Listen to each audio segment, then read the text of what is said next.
கேட்டிங்க. "என்னப்பா கோல்ட பத்தி ஏதோ சொல்றேன்னு தெரியுது. ஆனா என்னான்லாம் எனக்கு ஒண்ணுமே புரியலையே" அப்படின்னு கேட்டாங்க. ஸோ அதுக்காக வேண்டி தான் நான் கொஞ்சம் டீட்டெயிலா சொல்றேன்.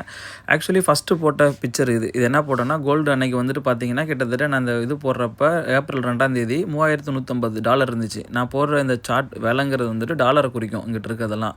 $3150னா $1 வந்துட்டு ரூ. 85 இன்ட்டு 3150 நீங்க கால்குலேட் பண்ணா ஒரு பிரைஸ் வரும். இது வந்துட்டு 24 கேரட் கோல்டோடைய பிரைஸு. ஓகே. ஸோ இது வந்துட்டு 24 கேரட்டு கோல்டு வந்துட்டு யூஎஸ்ல இருக்கக்கூடிய பிரைஸ். இது ஒரு அவுன்ஸ்ன்னு சொல்லுவாங்க. ஒரு அவுன்ஸ்னா கிட்டத்தட்ட 28 கிராம் வரும். 28 புள்ளி சம்திங் வரும். ஸோ 28 கிராமோடைய விலை தான் வந்துட்டு நான் இங்கே இதில் போட்டிருக்குது. இதை மையமாக வச்சு தான் நம்ம ஊரில் உள்ள கடைகள்லேருந்து பெரிய ஜுவல்லர்ஸ் வரைக்கும் எல்லாமே வந்துட்டு விலை நிர்ணயம் செய்வாங்க. இதுதான் பேசிக். ஸோ அந்த ஃபஸ்ட்டு ஃபோட்டோவில் என்னென்ன போட்டிருந்தேன்னு சொன்னாக்க, கோல்டு வந்துட்டு அப்போதைக்கு 3150 பக்கம் இருந்துச்சு. ஸோ இங்கேருந்து கொஞ்சம் மேலே போயிட்டு திருப்பி வந்துட்டு கோல்டு கீழே வரும் அப்படிங்கிறது குறிக்கிறது தான் இந்த ஏரோ மார்க்கு. இது எது வரைக்கும் வரும் அப்படின்னாக்கா, ஃபஸ்ட்டு சப்போர்ட்டுன்னு போட்டிருக்குது இந்த $2957 வரைக்கும் வந்துட்டு, இங்கேருந்து மறுபடியும் வந்துட்டு கொஞ்சம் மேலே போகும். போயிட்டு அதுக்கு பிறகு இங்கேயும் மேலே போகலை, இதுக்கு கீழே வந்துச்சுன்னா இதான் 2வது சப்போர்ட். இது $2794 வரைக்கும் வரும் அப்படிங்கிறத வந்துட்டு நான் சொல்லியிருந்தேன். ஓகே. ஸோ அடுத்த ஒரு ஃபோட்டோவில் பார்த்தோம் அப்படின்னு சொன்னாக்க, இது வந்துட்டு ஏப்ரல் 7ஆம் தேதி. ஏப்ரல் 7ஆம் தேதி பார்த்தீங்கன்னா, நான் சொன்ன அந்த ப்ரைஸை கரெக்டாக தொட்டுட்டு $2957 வந்துட்டு தொட்டுட்டு இங்கேருந்து நான் என்ன சொல்லியிருந்தேனாக்க, ப்ரைஸ் வந்துட்டு இங்கேருந்து மறுபடியும் கொஞ்சம் மேலே போகும்.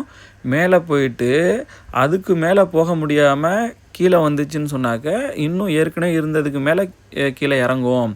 ஸோ இந்த இடம் இப்போ இன்றைக்கி தொட்டிருந்துச்சுல, நேற்று கீழே வந்துருந்துச்சுல, இங்கேருந்து யாருமே தயவு செஞ்சு சேல் பண்ணாதீங்க. கோல்டு இங்கே வாங்குங்க. அதுவும் நீங்கள் ஒரு 25% இந்த இடத்துல கோல்டு வாங்குங்க. வாங்கிட்டு கொஞ்சம் மேலே போகும். ஸோ இந்த வந்துட்டு வெயிட் பண்ணுங்கள். இந்த இடத்துல ரிஜெக்ட் ஆனுச்சுன்னா அதுக்கு பிறகு கீழே வரப்போ நீங்கள் இன்னும் ஒரு 50% கோல்டு வாங்கிக்கோங்க அப்படிங்கிற மாதிரி நான் சொல்லியிருந்தேன்.